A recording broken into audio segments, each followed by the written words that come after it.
Welcome to Not Milk Never Milk. Subscribe if you're lactose intolerant. In this video, I will show how to replace starter on 2011 Ford Escape, updated.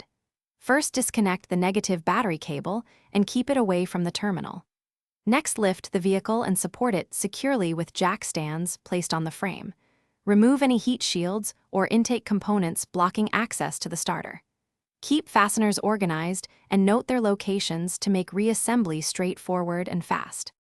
Warm up a bit before you begin so parts move more freely, but let the engine cool if it was just driven. Start by unplugging the small solenoid clip and the large battery cable, then tuck them aside. Unbolt the starter carefully. It is heavy and awkward to reach, so support it with your hand or a small creeper. Once free, lower it gently and compare it to the new unit for matching specs. Before installing, clean the mounting surface and ensure the new starter matches the old one exactly. Lift the starter into place, thread bolts by hand, then torque them to factory recommendations gradually and evenly.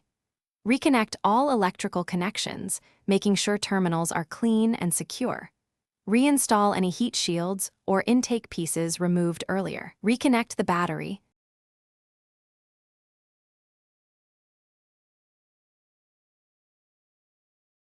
Thanks for watching. If this was helpful, leave a like and consider subscribing. See you next time.